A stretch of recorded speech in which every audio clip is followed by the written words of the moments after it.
Welcome to Inside the Game on the National Soccer Network. Now, here are your hosts, Jonathan Turner and Nathan Wangler.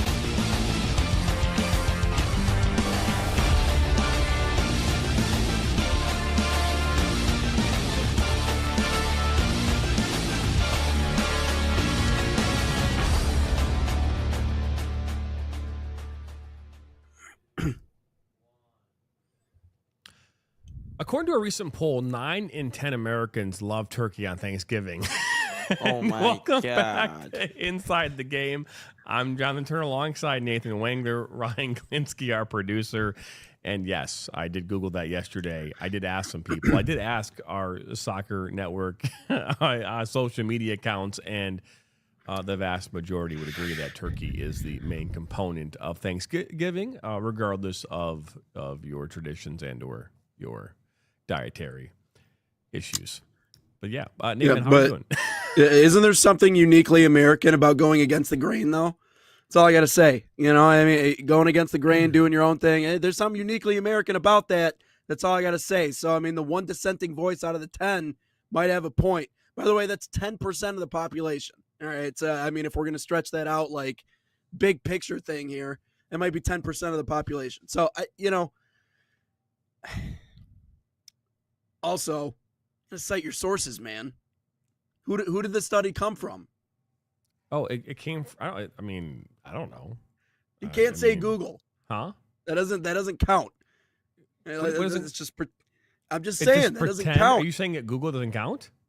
Google counts, but Google brings you to the study. You got to tell me is this like Stanford? Is this, I don't know. I don't know. But again, then you're just making it up. It doesn't exist. It doesn't not. It's not making it up. It's not making it up. Not Just at all.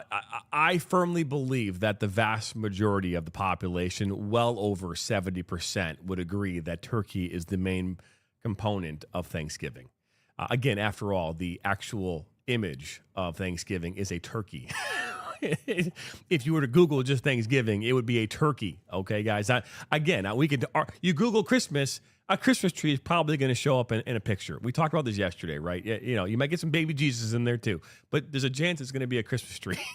And so, we can talk all day long about there's some personal things here, like Ryan. And again, Ryan, I don't disagree that if you don't like turkey, you're not going to have turkey on Thanksgiving. But that doesn't mean that turkey is not the main aspect of Thanksgiving and the main, I guess, not we call it the sponsor, but the mascot, the main mascot in Thanksgiving would be the turkey, especially since we don't like the Pilgrims anymore. Oh, wow. That's right. Oh, wow. I mean, the country as a whole doesn't appreciate the Pilgrims. The top rope. Huh? So that from the top rope. That's right. That's right. Yeah. I mean, I guess if we're gonna go that way, I mean. You have to have a turkey in the room, right? We established that yesterday. I think if you're going to be hosting Thanksgiving dinner, there's got to be a turkey in the room. Right. Now, does that Cooked mean or you're eating the uncooked? turkey? No. Doesn't mean you have to eat the turkey. Okay. My daughter does not like turkey. Doesn't. She doesn't like turkey. She likes mashed potatoes, she likes saying. all the other stuff, but there's So, turkey right. available. Right. You don't have to make the turkey, man. Just get a turkey and bring him to dinner. So you could just have a frozen turkey just chilling. Not even just a live turkey in the Oh, room. live turkey would be interesting. Yeah. Yeah. I mean, again, Yeah. Thanksgiving. Yes. I mean, yes. I think It's that a we're New going Age the route Thanksgiving, of, though. You I don't think kill that him. to have a cold. You welcome the turkey to dinner. Yes. Make him dinner. Yeah. I think there should be a cooked turkey available, but I mean, like, again, to each their own. But A cooked again, we're talking and a about live dinner here. turkey. We're not, I mean, no Yes. centerpiece. Just yeah. It's crazy how far we're going to take this thing, isn't it? I mean, You're the one that's taking I think, it. right. I think you're a little offended, man. I think I am absolutely 2-on-1 offended right by the now. fact that Oh, we my actually Lord. that we actually think that Thanksgiving does not need to have a turkey. doesn't. I find that to be offensive. I do. I find it to be somewhat offensive. And again, if you're watching right now anywhere on any of our platforms, and if you disagree with me, I would love to know why. And you cannot use the things like I'm a vegetarian. Okay. Again, because not everybody's a vegetarian. And so all I'm saying is Thanksgiving, turkey. That's it. What do you do on Hey, we talk about football. What happens on Thanksgiving? The Turduncan. The Lions lose. Hey, The all right. Turduncan. I got one for you right here, Turduncan. Okay, hold on. I'm gonna read this one off. I went my entire childhood. This is from Andres on TikTok. I went my entire childhood. By the way, my voice is messed up today, so if anybody's hearing that, it happens. Sure. It's that time of the year. I went my entire childhood without having turkey for Thanksgiving. We baked a ham 100 times better than a turkey. Yep. Sounds like a smart guy. That's probably because the person who made the turkey didn't know how to make a turkey. We keep talking about this. Turkey is so bland. There's no taste. There's nothing. There's no Here, flavor. I'll give you one. You one keep here, saying JT. that, but chicken without salt and pepper is also no flavor. I don't understand why you're saying this. Hey, You I'll just get- throw some seasoning on it, and the seasoning does not make a difference when it comes to turkey. Turkey's just not good. Ryan is coming from Hey. a place of not knowing people. It's okay. Hey, If JT, I got one. There's I got one. constant. There's one constant on Thanksgiving. It's that the Detroit Lions will lose a football game. That's the only thing that is a constant when it comes to Thanksgiving. Even when we're good, we lose games. It doesn't make sense. We just lose. That's the one constant. If that happens, it's a good Thanksgiving. Justin Bowman said ham is better than turkey, but Oh, my. turkey is a tradition. Justin Tradition, backs but you up. does it matter? It's Justin just backs because you it's up. tradition. So I said tradition's a cop out sometimes. but- All So I'm gonna say. the way that John said vegetarian, oh, you can't say you're vegetarian.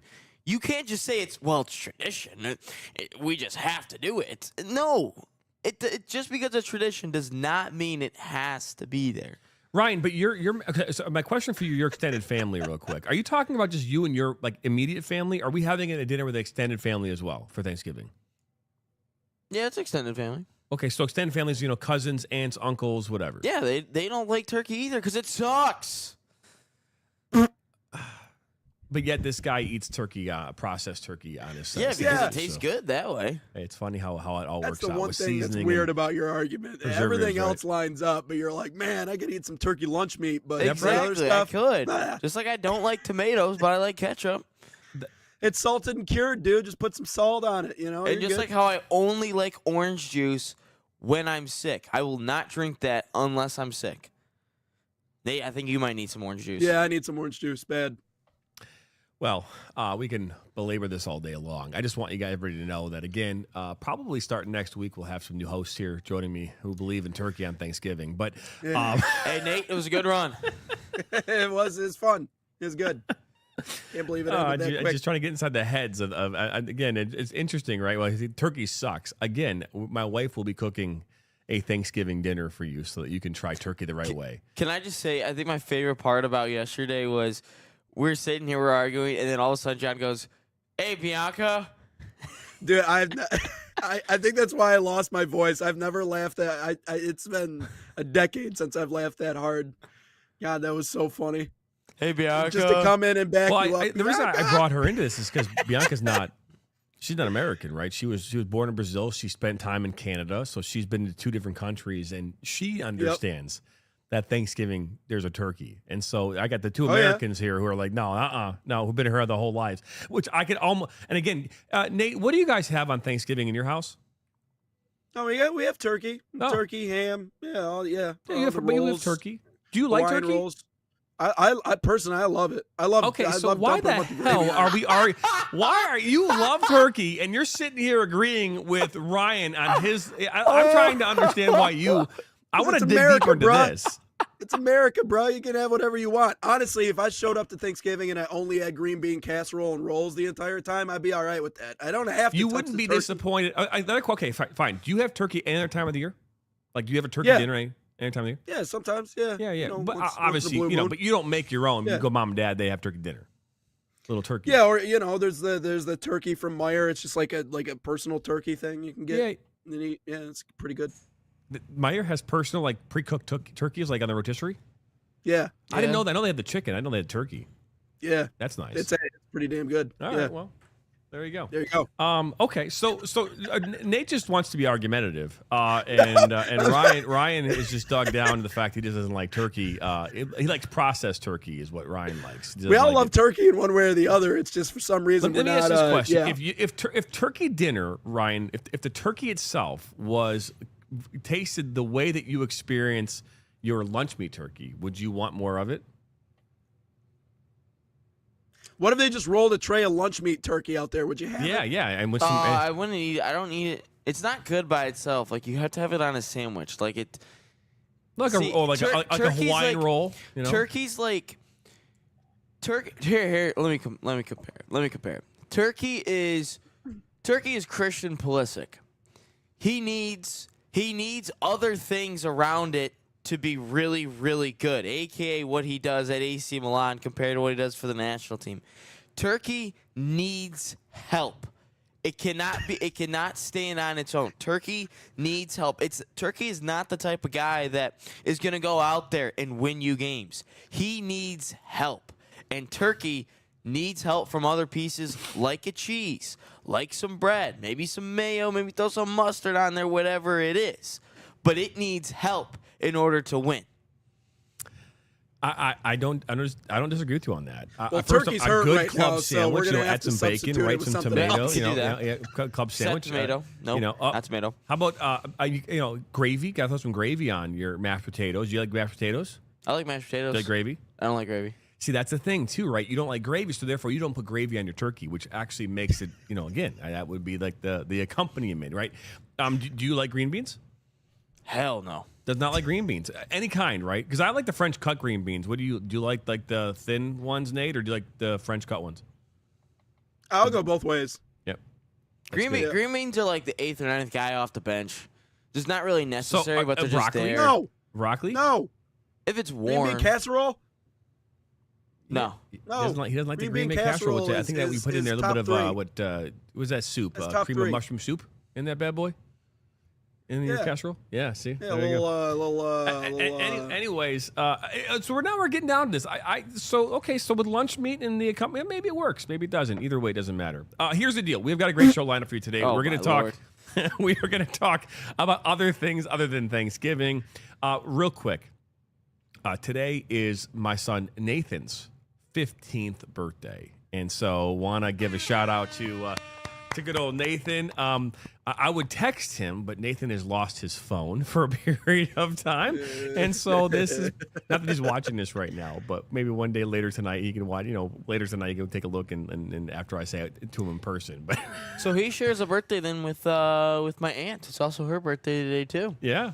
So shout out to the October 29th birthdays. Nathan does love his Thanksgiving turkey, by the way. Want to put that out there.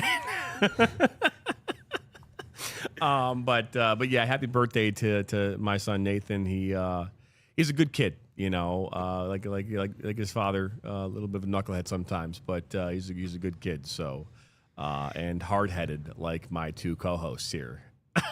We're good. We're the smart ones. Oh man. Anyways, good show lined up. We'll talk some MLS here about is there this thing, this idea that the MLS wants to get some players back here after the World Cup? We'll dive into that. College soccer. Right now, in its current state, you've got one season. It's in the fall. You play a spring season, but it doesn't matter. There's some conversation amongst the community right now that they should change college soccer as we see it and as we know it. And I want to get it. We'll get into that. We'll also dive into our question of the day. I know there might be one other thing we'll dive into there as well. But that's our show here today at number 180 here on Inside the Game. To go anywhere, we'll dive into the MLS and the World Cup and what the plans are after the World Cup coming up here on the other side of the break. Experience the thrill that came like never before with NSN's Game Rewind.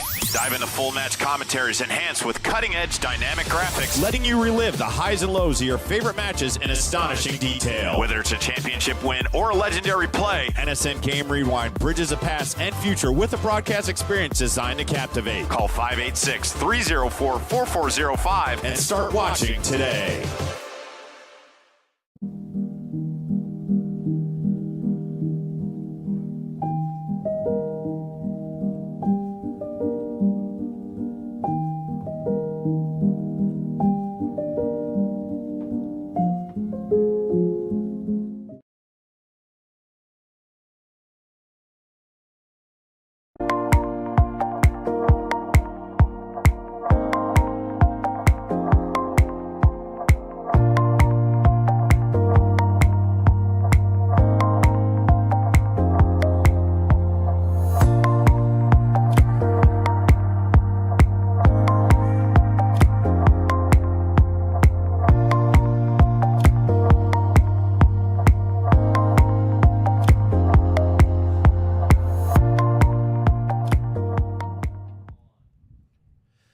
Welcome back to Inside the Game here on this Wednesday, October 29th.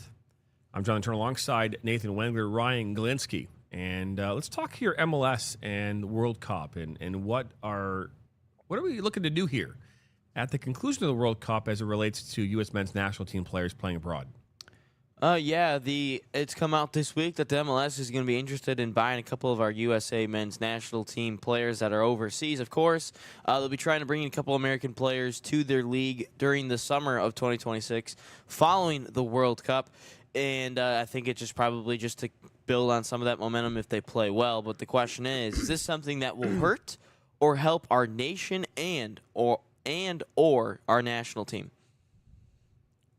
I think it's capitalizing on momentum is what it is, right? And so what's going to happen is over the next 3 or 4 months, right, we're going to see the marketing wheels in motion. And then when the conclusion of the World Cup happens, what are you going to do to capitalize on it? And so you're going to have a window in order to do that. And so I think this is what they're going to – because to be fair – where the MLS is right now, how much bigger can it get? And how many more fans can you get, right? And so I think how the United States men's national team does in the World Cup will actually have a direct impact on that. And then what happens after the World Cup? Well, they go back to their overseas teams, and the people who came and watched these games they go back to their TV and watch the EPL again. And no, but you want to drive sales in stadiums. So how do you do that? You get players like Pulisic back in uniform here in the United States, and that drives traffic and it keeps momentum going. So I think it's all about momentum. I think it's all about, again, revenue. And if you're trying to grow the sport, that's the only way you can do it post-World Cup. The 2026 World Cup is the single most important moment in this game in the United States in the last 30 years. Okay, so I think we realize just how big and just how important it is. And one of my favorite interviews that we've had on the show so far, going back a ways, is when we got Alexi Lalas on here. And the reason being is because we actually got to talk to someone who was on the front lines of the first ever event of this happening, of it being hosted here in the United States. He was playing, he was on the team, he was in the environment. And he talked about the immediate shift after the World Cup happened here in the United States. Founding Major League Soccer, players coming up, having a professional league for the first time in the U.S., and really kind of the momentum that gave them to begin to grow the game.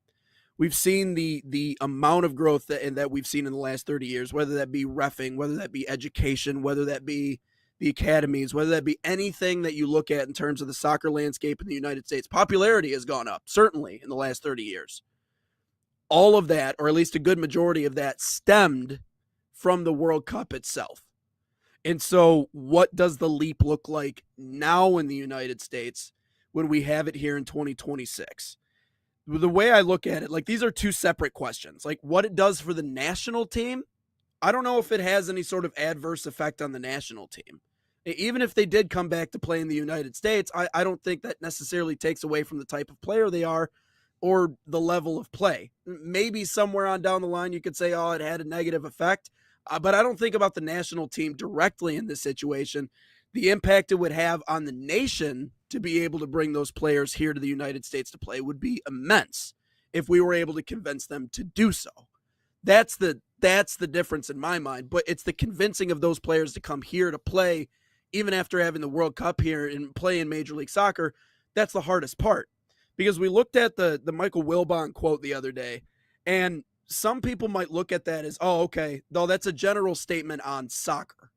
You know, he doesn't like soccer. I don't think it was a soccer statement. Now, he might not like the sport, but I think that was a statement on Major League Soccer. Because again, we talked about yesterday, like, people want to watch the best in the world. The best in the world are not here in the MLS. And so for them to target American players and want to bring them back, I could see them getting a handful. Are they going to get the best American players to come here and play?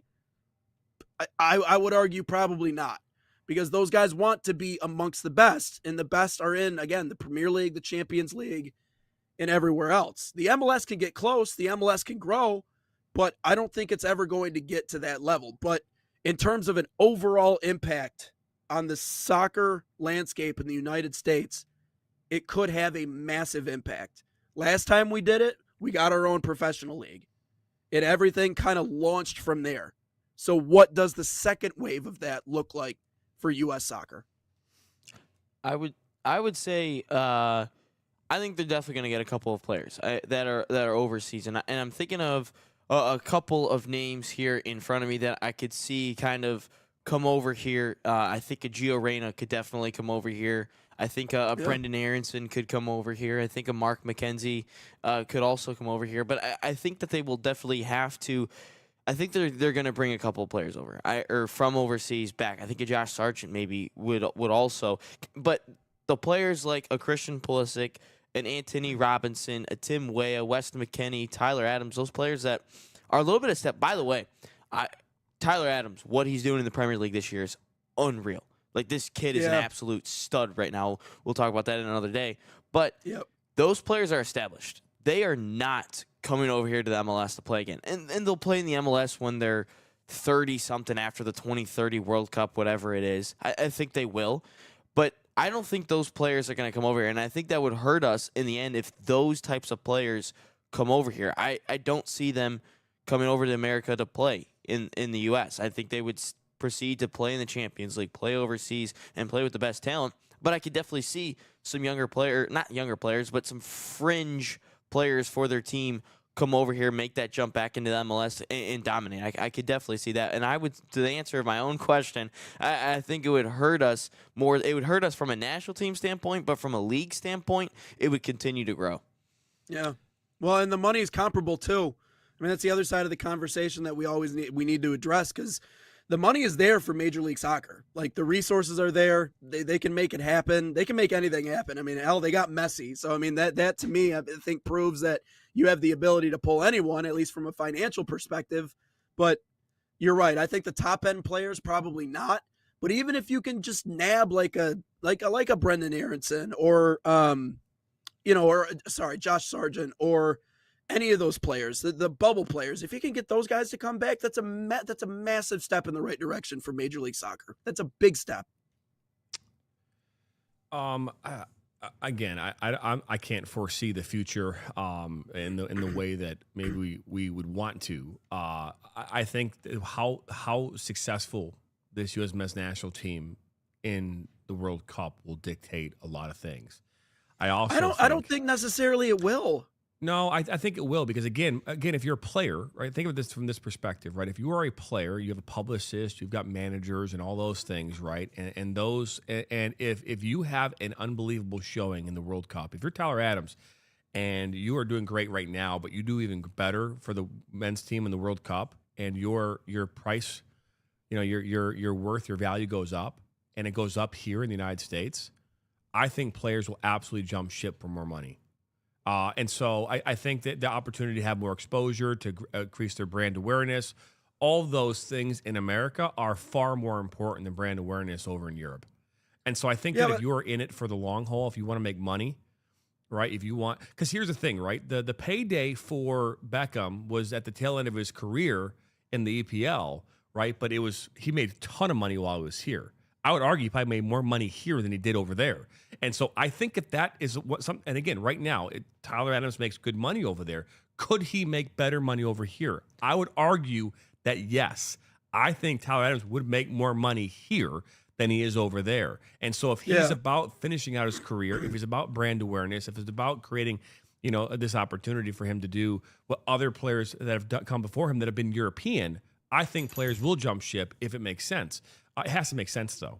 I think that would be it. And I don't see a Pulisic coming back, but I do think that players like you mentioned, like McKennie, Adams, Robinson. I don't think Robinson or Adams ever leave. They're too important to their Premier League teams. Bournemouth the is only top issue, four for crying out loud right now. No, I mean, money is leverage. You're right. You got a good point there. Like, money is leverage, and that's what Major League Soccer has. And so that to them brings them a lot of hope. The only difficult thing is, man, like, do you actually want to leave the best league in the world?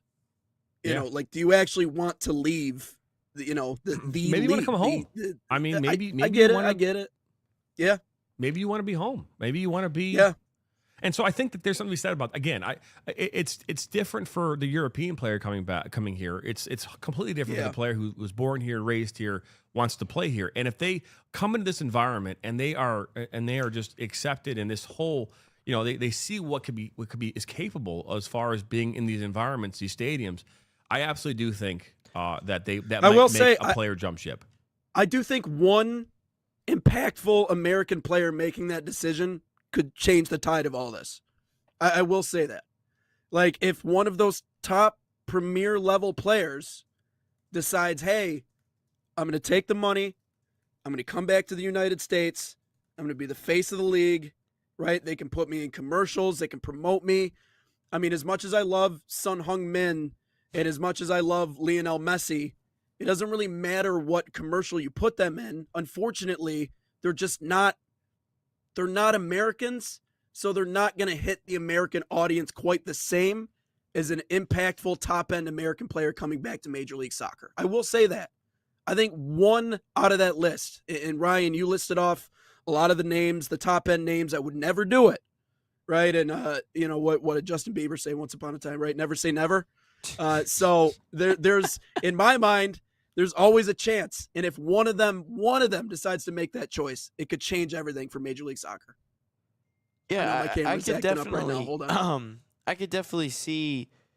Nate was frozen there for a while, so I was a little confused on that. But you're good now. It was weird. You're frozen, but we could hear you. But no, I disagree and agree with John's point earlier about how the World Cup for how the U.S. does is integral to what happens, and I think what the U.S. does is absolutely important. But I disagree with the point of a player could come over here and jump ship that are already established over there. There's a couple players that are already established over there: McKennie, Adams, Pulisic, Robinson. Like, those players are established over there. They're an established player, and I don't see any of those guys unless all of a sudden they're given a godfather of a contract. And let me give you a good example, right? We're all hockey fans here, right? Like, the Red Wings built their dynasty off of, like, Soviets that essentially we stole from the Soviet Union. Like, all those guys with the OV names, they weren't supposed to be over here. We essentially stole them, right? And so, but since the fall of the Soviet Union, Russia has a professional hockey league. Now, I don't know what that looks like now that they're in wartime and everything's going on, but leading up to that, Russia arguably rivaled the NHL with the hockey league that they had. And a lot of the guys that were from Russia wanted to go back and play, and we saw that trend from them when they got older. They would leave, and they would get comparable contracts to what they would get in the NHL to play at home. However, the issue is it's not the NHL. That's always the problem. They would play in the NHL until they were capable, or they thought that they had reached the end of their line. Then they would go home to Mother Russia and play there and play for good money. But how do you swing that to a player who's like, I'm already in the best league? I think 2032, 2031, that's when they'll make that jump. But right now in 2026, they will not be doing that unless they get some godfather of a contract where they're getting $30 million a year or something. Again, the only reason why these players are over there right now is not for the money. It's because it's the best leagues. And again, if Christian Pulisic was one of the greatest players in the game, he would have a superior contract. He does not have that over there. He makes good money. I mean, his value is where it needs to be. But over here in this country, his value would be astronomical. And so if that money would come knocking on the door, he'd come back. And again, especially if the U.S. men's national team just shits the bed and they don't do anything in the World Cup, they lose in the group stage and they have a bad showing, and Christian Pulisic doesn't do great, it's not great for American soccer. I don't think we even have this conversation. It doesn't mean anything. But if they do have a good showing, I think it works out. Pulisic's only making $4 to $5 million a year. Yeah, that's wild. It's crazy to me that I look at $4 or $5 million and I'm like, that's not that much. But like compared to other American superstars, NFL, that's NBA. chump change, man. Wow. Goff's making $50 million a year. Because at some point in time, the reason why players go there is because it does give them a chance to play against the best, and they get paid, right? But there's another part of this is where, hey, I want to play with my buddies. I want to be home. I want to be close to mom and dad. I want to be in my environment. And so money will get him back here. Money will get him all back here. And so if you're trying to open up the bank account and say, here you go, here's a blank check, come on back, I don't think they're going to say no to that. I think that, again, certain players will. Certain players will. But certain players will not. And I actually think Pulisic would actually make his way home. I actually do. Do you think next year, though? I think first and foremost, when is his contract up? 2027. Yeah. So, 2027, 2028. It'd be 2028 actually. But he's actually currently in talks of extending that. So we'll see. Yeah. Well, we will see. But again, I think money talks and bullshit walks, as they say. Yeah. And I do believe that if the blank check were there and you're going to offer him Lionel Messi money, 20 a year. I think you'd see him back. You can deal with an extra $16 million in the bank. That's not too bad. And again, to come home and not have to. I mean, again, there's a lot that goes into this. He's playing over in Italy, so I know he had to learn German when he was in with Dortmund. I mean, so learning Italian, right? So I mean, there's something to be said about coming home, and I think players would want to come home if the money was there. Right now, it's about playing. Right now, it's about playing and getting paid. At some point in time, it's just about the money. Yeah. And I think that will be a big issue here in the near future. But it's a great conversation nonetheless. So when we come back here from our next commercial break, we're going to dive into this whole college soccer conversation. And Gio Reyna, he has some thoughts on the last World Cup, and we'll dive into that as well. You're watching Inside the Game number 180 here on this Wednesday morning. Are you ready to create unforgettable moments for your audience? NSN offers professional live streaming and full broadcast services tailored to your needs. From high-quality production to exceptional coverage, We ensure your game or event becomes a spectacle to remember. Book your next game with us today. call 586-304-4405 to schedule your broadcast. And let NSN bring the action to life like never before.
Welcome back here into Inside the Game on this Wednesday morning, number 180. Just 20 episodes away here from 200. I'm Jonathan Turner, alongside Nathan Wengler, Ryan Glinsky, our producer. And before we dive into this college soccer conversation, I want to get this Gio Reyna quote and his thoughts out of the way so that we can spend some time talking college soccer. What did Gio Reyna have to say here about his previous World Cup experience? So he was interviewed. I forgot the place, but he was interviewed by an interviewer about his move to Borussia Mönchengladbach, and then talked about how he had his quotes about Pochettino, and then he was talked about the 2022 World Cup and that fiasco. And he said, at the end of the day, I was just upset that I wasn't playing. I was playing at Dortmund. I thought I was going to play at the World Cup. Ultimately, in the end, I didn't do that.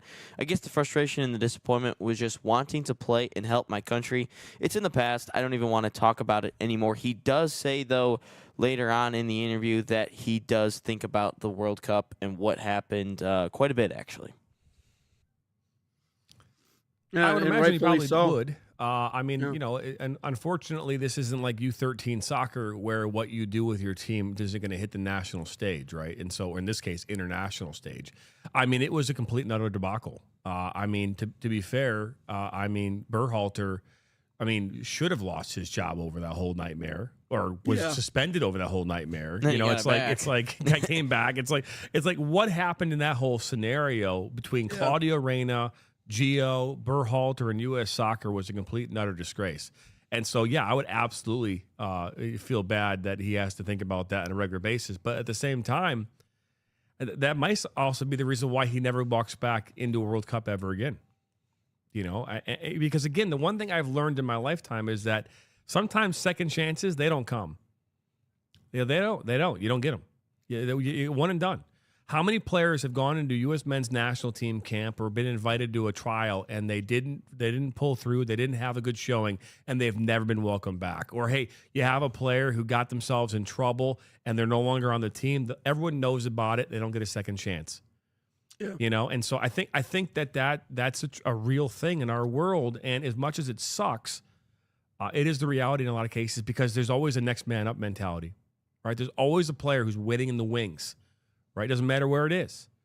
And so I think that that's a real thing. And I think that, you know, again, if he doesn't ever wear a U.S. men's national team jersey in a World Cup, it'll probably go back to that moment of immaturity where he threw a tantrum during practices and trainings. And, you know, and look, what happened with Hope Solo did the exact same thing. Let's be honest. She threw a tantrum too, and she almost lost everything. And she's arguably the best goalkeeper I think the U.S. men's national team ever had. Yeah. You know, so and she threw tantrums and she almost lost everything. She did lose everything. She's had a number of her own issues as well, but I think that that's a good perspective. So, Nate, what are your thoughts? Progress starts where ego dies, my friends. And that is something that Gio Reyna had to learn the hard way. And we've seen this saga of parents getting involved in their sons' messes in the U.S. soccer sphere. We saw it this year with Christian Pulisic. Now, unfortunately, you can't just make the executive decision not to play Christian Pulisic. Okay, if you do that, you're going to lose your job as the head man for the U.S. men's national team. That's just not an option. But for Claudio Reyna, he's not one of those players to where there's just you can make every excuse in the book for his attitude and his actions, and that certainly wasn't the case. Now, I'm not going to take all of the pressure off of Greg Berhalter here. Like, I think in hindsight, we're realizing some of the things that he did horribly wrong, and that was certainly one of them, and he certainly mismanaged it. And again, the biggest single game in his career, with the exception of a couple of wins against Mexico, was a draw against England. And so I'm not going to take all of that off of Greg Berhalter's shoulders because I do think he is deserving of part of the blame. But I think for Gio Reyna, that moment there, again, you can use it as a springboard to send you forward, or, you know, you can have it hold you back. And again, I don't know what that looks like for him. I will say I think the field and the amount of players we have to choose from now is a little bit different than what it was 4 years ago. Like I said, like a lot of these guys they're older, they're further along in their careers. Now we're seeing guys that are emerging, you know, that are starting to make their mark. And so it's making it harder for Gio Reyna to find a consistent spot on this team. But you hope that just kind of launches him in the right direction. I understand why he would be upset. I understand why he would be mad, but you can't put yourself above everybody else that's around you. The minute you do that, you become a cancer, right? We've talked about this, and he was a cancer in that moment. And so did he grow from that? I don't know. We'll see in 2026. We'll see if he's out on the field. But again, sometimes you need that ego death to send you in the right direction. And I think that one individual moment there in the World Cup was that for Gio Reyna. Yeah, no, I agree. And I think that, again, you know, that, and I loved your quote, which is, you know, ego. Say it again. Progress starts where ego dies. Yeah, I think it's great because, again, we all have our moments of immaturity, right? We all have that. And, you know, I think there's entitlement's a real thing too, right? You think that you are entitled to something. I think that that's obviously something that we deal with a lot in this country and around the world is you think you deserve something when in fact you don't. And the way the system's set up, unfortunately. Yeah, and so I looking at the whole picture of that World Cup, and and it was just it was a black eye, a black mark, whatever you want to call it, and it did not make the U.S. men's national team look good. It made U.S. soccer look terrible, and so if that is going to be something that's going to be sit with him forever, and if he never wears a jersey in the World Cup, it's because of that. Again, because he would have to show. Because, again, coaches and everybody else, you're going to put a player out there that it can change the game. And can Gio Reyna be a game changer? Now, he has shown that he has these moments where he could do things, but he is someone that can go out there, right? That, you could put back out there in that moment, and he would rise above everything and take the team on his back and go. I don't think Gio Reyna is that player. And so that's why it's also going to be a struggle for him to go to where he wants to go. But, Ryan, what are your thoughts before we dive into college soccer? I had a lot of high hopes for him when he was come through the ranks of Dortmund, and I thought he had a promising 2019, 2020 season, whatever that kind of the pause in the middle, obviously, and then got going again. I thought he had a promising start, I would say.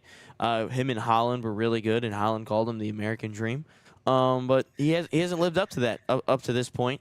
I think ego has definitely played a factor, but I think him, kind of getting that, I wouldn't say it's a reality check, but kind of getting that reality check at the World Cup, and I think the quote that he just had there kind of showed a little bit of growth, but no, hopefully with Borussia Mönchengladbach he can, kind of really get into his own a little bit. He started a couple of games, has played a little bit better, but ultimately I would like to see Gio Reyna on this team and make an impact, but just a young kid at the time, and hopefully he can continue to grow. Absolutely. Let's talk college soccer here, because this is interesting, and this is going to make my blood boil here again today, so let's get into it. I've been meaning to make a video on this, but have not had the time to do so. But college soccer promotion and relegation. So college soccer, as we've mentioned, is a 3 or 4 month sport now. Usually August. Maybe if you're incoming freshman, you're probably coming into the environment sometime in early July. Usually your first game starts sometime the first week of August, and then it goes from August through December. Yeah, and all of a sudden, this is a proposed plan. They want to change it to a full academic year sport. The season would start in August, end in April. There would be a break in December and January, kind of during that Christmas break time, that finals period time. Would get rid of conference in soccer, put them into 4 regionalized setup featuring 50 to 54 teams. This cluster of teams would be divided into a couple of tiers. Tier 1 would include 2 divisions, which would have 9 or 10 teams, I believe is what they said. And Tier 2 would consist of 4 divisions based on simply geography, so kind of think of your mid-majors. And then teams can be promoted or relegated based on performances in their team. There would still be an NCAA tournament at the end of the year. But, promotion and relegation potentially in college soccer. And, John, I'll let you get on your soapbox. Oh, wow. I think it's a terrible idea. I think it's stupid. Okay? Why? Here's what we're trying to do, right? What is the purpose of this? Is the purpose of this to what? Money. To elevate the game? Money? Purpose of this is money. What money? Yeah, because they're playing a lot longer of a season, and I don't know, and then you don't have to compete with. Who's giving them the money though? Like, I mean, universities don't have money for soccer, so where's the money coming from? I'm just saying, like, there's more games to be televised, more opportunities, and then in the. I also think, again, I'm not defending it. I'm just saying that's what I think the reasoning is, and I also think the NCAA tournament for this would be in the baseball season, so you're not competing with the football season still when it normally is, and then the start of college basketball. So I think that's the main. I think the main focus is simply that. And another reason I read was it's to get rid of the 2 games a week, so they'd be playing like 1 game a week on like a Saturday or something. But yeah, I still think it would have to do with a little bit of money in the NCAA tournament. This, to be fair, has everything to do with the MLS. Matter of fact, U.S. Soccer and the MLS cohorts are all involved in this whole process. They want the player who's coming out of Division I to be prepared to play in a season just like this. Absolutely. MLS is obviously talking about moving their season to be more in line with the EPL. Why? Because they want to create this pathway where everyone's on the same page. This is all about the next level. It has nothing to do with the college environment, and there's no money in college soccer. So if there's any conversation about money, there's no money in college soccer. I was just saying for the NCAA tournament. Well, and again, I mean, to be fair, the college soccer does not compete with football on any level, even from a viewership standpoint. Or basketball, the college hockey. soccer cup typically is on a Friday and a Sunday, Friday night, Sunday afternoon.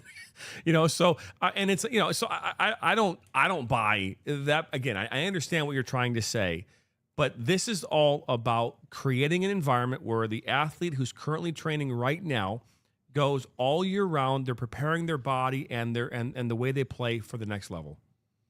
And they all want to get together so that they can do that.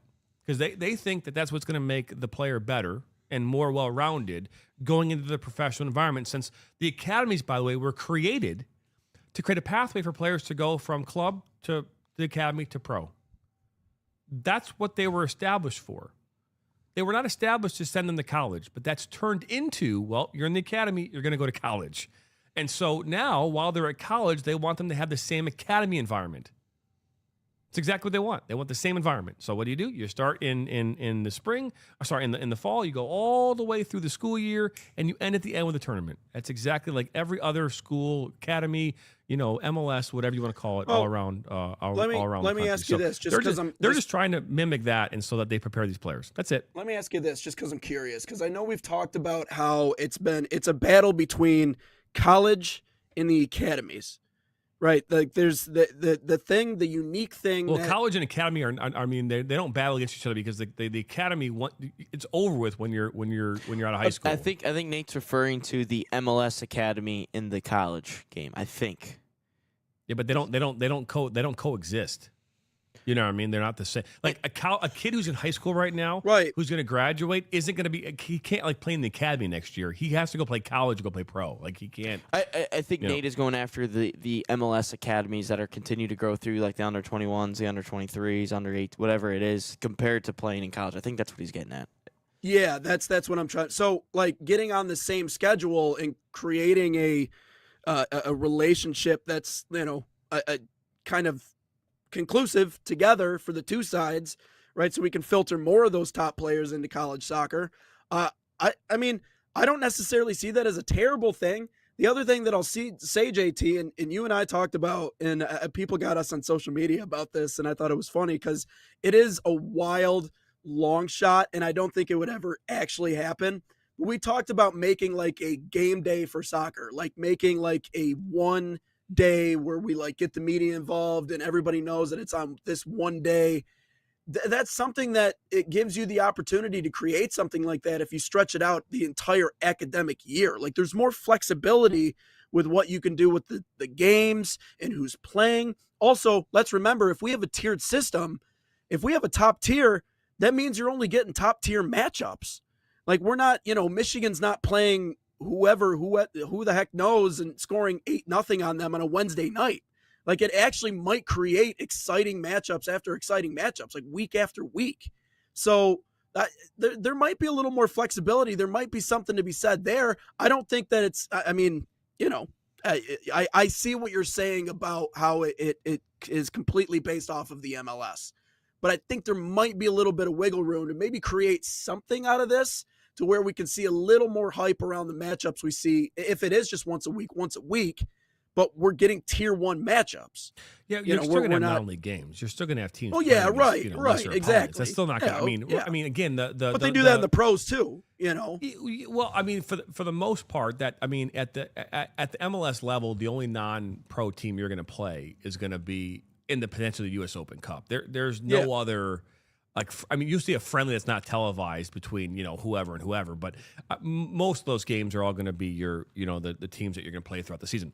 But with that being said, the MLS Next Pro was designed and created so that players who either recently graduated from high school or players who maybe decided to bypass college could have a home to play in that environment. I believe it is treated as professional, and so you're going to get paid to be in that environment. And so there's a place already for this, right? And so I think that there's players out there who are already in these environments being there. What we're trying to do is to create a system in this country where everybody is doing the exact same thing all the time, and they think that that's going to create the next best player, right? That's going to be on the U.S. men's national team. That's going to help us get to the promised land. I don't subscribe to that way of thinking. I don't know if we all need to be doing the exact same thing all the time in order for that to work.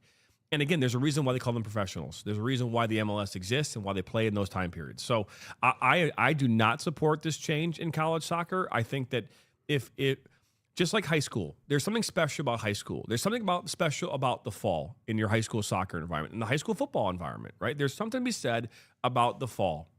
And the fall is this magical time where you get to go be a student athlete and get to participate in this. And it all, again, you have your league games, your non-league games, you have your conference tournaments, and then you have the NCAA tournament. All those things happen in the fall, and I think it's great. I think that's what makes college soccer special. And if we start making these changes, I don't know what college soccer is going to look like, and I just don't support it. And again, what's the purpose? If the purpose is to make the college athlete a better athlete, then fine. Show me the benefits of that. You're saying playing once a week? Fine. There's a benefit to that. All these teams play. Do you think maybe they could steal away some of those players that would decide to bypass college? No. Because if you're a pro, if you think you have the ability to go play pro, you're going to take that chance. Now, again, if you're a fringe player, you aren't sure, you're going to hang around college for as long as you can. But with doing there's a risk of injury, risk of whatever. I mean, there's all these risks associated. So if you're a player who has the chance to play at the next level, you are taking that chance. You can come back and take college classes anytime you want to, right? So, I mean, that's the truth. And so if you have the ability, you're going to go. I don't think that this is going to create an environment where, like, well, we're taking more players and to the next level. I don't think it's like some kind of a breeding ground, right? I don't think it's going to create that. I think it's going to create the same thing we have now, which is you have players who could possibly play pro, they'll play college for a bit, and then you'll pluck them out like you do now. If there's a benefit from this of playing less games, or you have more time in between games, great. But even the MLS, has a midweek game now, right? You play Saturday, Wednesday, Sunday, Thursday, right? That happens mid-season. Right? I mean, I think that's a schedule in the MLS is where you play at the beginning of the season, the first few weeks, months, whatever, you don't actually play more than one game a week. But as the season goes on, you start to have a midweek game, and then you have your your weekend game. Yeah, that's in every league. Yeah, so I again, to go from we'll do one game. Okay, well, typically there's a game on Wednesday, Sunday, or Wednesday, Saturday, whatever. I think that's the same thing will be true in college soccer. I mean, in the Horizon League season, what we cover, there's 2 games a week. It's usually on Wednesdays and Saturdays, or Thursdays and Sundays, right? I think the MAC we talked about was it's Thursdays and Sundays? Yep. Yeah, so they play 2 games a week, and they have like a longer break at the end of their Sunday game, and it gives them 3 or 4 days to get themselves back and ready to go. So if it's about rest, fine, but you're telling me that the athlete who now comes in July is done basically in November, most of them, and then they have a long break. They probably get back at soccer sometime in maybe February, take 2 months off like they're planning on doing, and then they come back in the spring. They play spring ball until right around April, maybe the end of May, and then that's it. So they're already doing this, but they're not. I mean, and so it's kind of weird that they want to make this extended thing. Again, I don't like the idea of making these changes, but again, I've been wrong before, and they just got to prove me right. So, yeah. I mean, I see what their intentions are with going that direction, but will it actually pan out to anything? Who knows? Probably not. Yeah, probably. Ryan, probably not. Nope, not going to happen. Well, let's take a look at question of the day.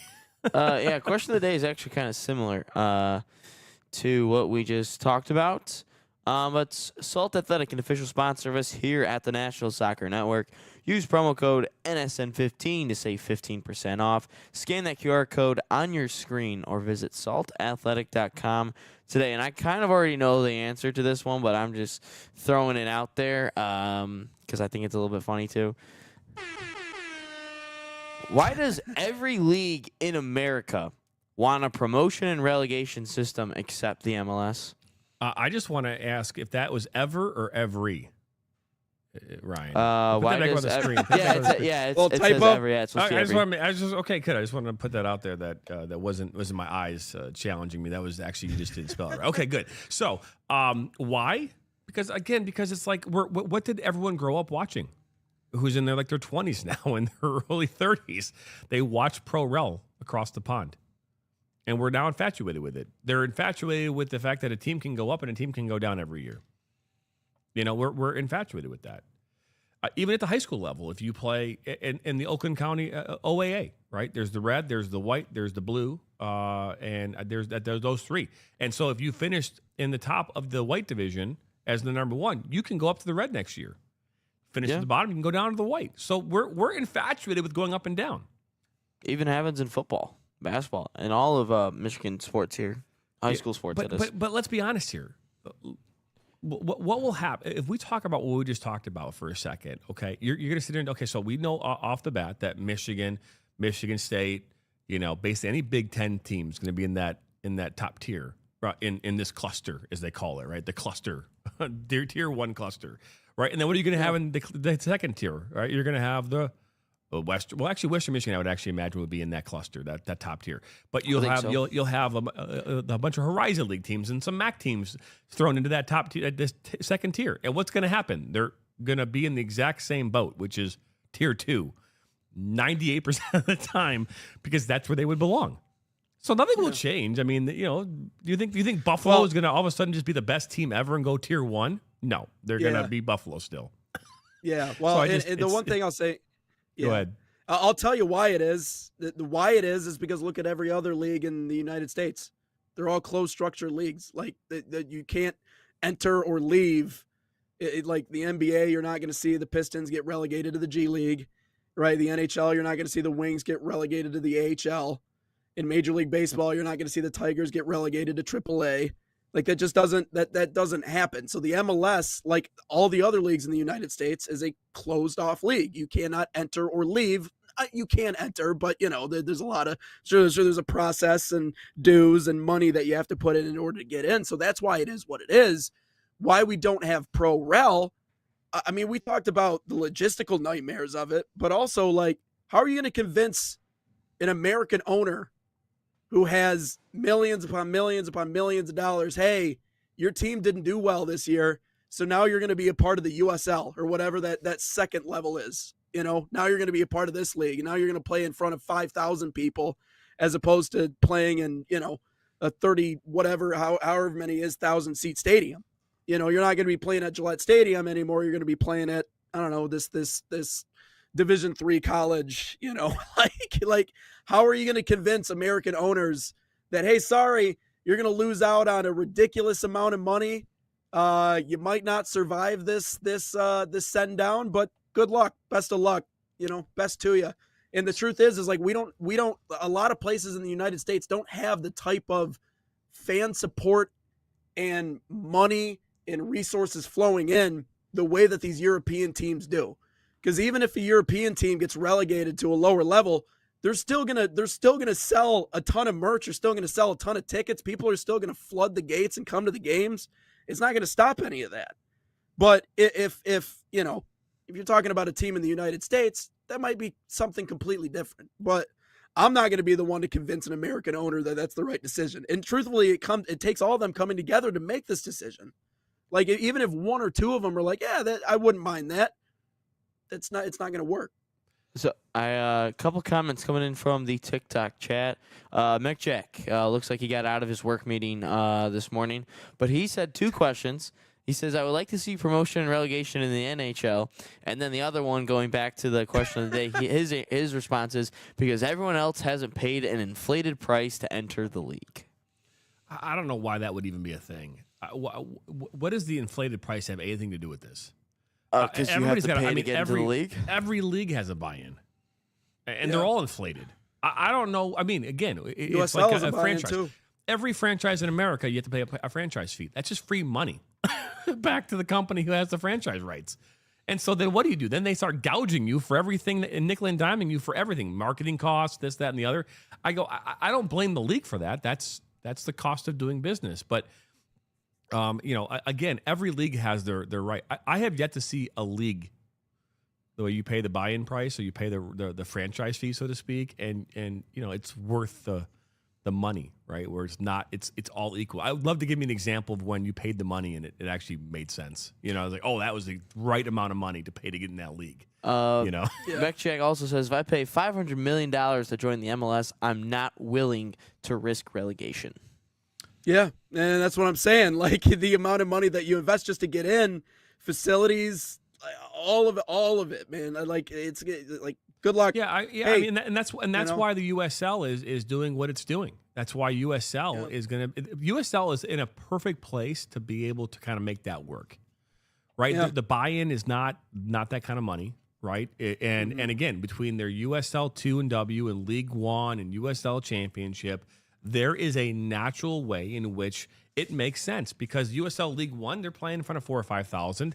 I mean, Championship, I think they're between like that number and 15,000, right? So it's not a bad place to go. And so I think in the USL, it's absolutely a possibility if they do it right. But yet we're infatuated with it because it's all we know. If you're a soccer fan in this country, you are in love. We talked about this yesterday. You're in love with the Premier League. Yep. And so if the Premier League is what you've been watching your entire life, you're like, oh my God, Arsenal, they're towards the bottom. They could get relegated. Oh my God. It's not happening. It's like, holy crap, they could get relegated. No. But it's like, but that's the thought that you have when you love that team or you love the EPL. And here, you finish bottom of the table, who cares? You see you next year. It's like, see you next year. And I think that's the part that people want to see is this. It also makes the fight a little more interesting, right? Because if you know that you are going to finish the bottom two, right, and there's a chance you could go down, you're doing different things toward the end of that season to give yourself that extra point, right? You're doing things different to find a way. Where in otherwise, because what do we talk about in the NFL season, right? Every year, right? You're towards the bottom. You're out of the playoffs. What do? You start sitting people. You maybe get rid of some people to get some trade. Give some players away and get some trade value and some draft value. And so you start just who cares? We don't want to win. We want the number one draft pick. So we're going to lose some games. You can't do that in the EPL. You can't do that. You have to fight because you don't want to get relegated. Yep. So there's something to be said about all that. It's hard to see it working here just because of what Nate had said and what Mekjak had said about the risk of your $500 million buy-in. Yeah. It's not that we don't like it. It's just that logistically, I don't think it would work. Yeah, and it doesn't. And to say that there'd be some kind of a tier again, if you're, it's weird because I think about it in the college environment too, right? With like the Horizon League, right, or like the MAC, right? Some tier system where all these teams which are basically their own. And where would these conferences go? How would that work? Like the Horizon League still exists? Not in soccer. Yes, I'm saying like that would be you're going to do. That's why I'm saying like I don't know how that would work because you're going to tell me that the Horizon League is just going to like say, okay, well, it's fine. See you later. This sport's gone. Like I don't see that happening. You have the Big Ten is just going to stop. Did we just lose TikTok? We did, yeah. Inactivity. Well, dude, Ryan Glinsky, what? Our producer is in charge of TikTok, and we just got lost on TikTok. It's like, come on now, man. Well, sometimes it just goes off if you don't like. I've had that like an hour before. I know, I get it. But again, my point is, I don't see conferences saying, we'll just go ahead and let these. Well, go ahead, because then you don't have your conferences anymore. What tier? Okay, so tier 2 is its own conference. What the Horizon League and Big Ten become their own. It just doesn't make sense. That's where I think you're going to have a hard time because all these conferences make a shit ton of money, and they have contracts with ESPN. I mean, Horizon's ESPN, Big Ten is Big Ten Network. You've got the MAC has like a combination of like Flow and GLIAC is with Flow. I mean, you have all these different media contracts that will also go to the wayside. So it would be a very, very difficult thing to accomplish. But that wraps up number 180 here today, guys. Another good show. Talk about turkey. We talked about turkey. I got 2 turkeys who I work with here on the show and who don't like turkey. Well, one likes turkey, one doesn't care for turkey and thinks that turkey shouldn't be a priority on Thanksgiving. So that's a whole other conversation for another day. The next question I have is candy corn a go-to item on Halloween? No. So you both subscribe to the candy corn is garbage. No, I love candy corn. You love candy corn? No, I don't. Oh. It's trash. I do think my wife loves candy corn, by the way. But I know that Neil Rule hates candy corn. He hates it so much that when people put bags of candy corn on his table at work, he gets his blood starts to boil. I've seen that and bag milk of candy duds. corn. Yeah, he does not. He hates candy corn. So, Yeah. but Yep. yeah. So Halloween is just around the corner, coming up here on Friday. Do you guys want to? Any of you interested in dressing up on Friday for Halloween on the show? I got something on the way. I'll let you know. Nate Wenger's got something. It's a secret. It's got a secret. Earlier today, we received a box from Midwest United FC. We're going to unbox that here a little bit later this morning and put that on social media. They sent us a care package. We'll take a look what that has to offer and so much more. But this was number 180. That's Nate Wengler. I'm Jonathan Turner. Ryan Glinsky, our producer. Be back here tomorrow morning for number 181 here on Inside the Game.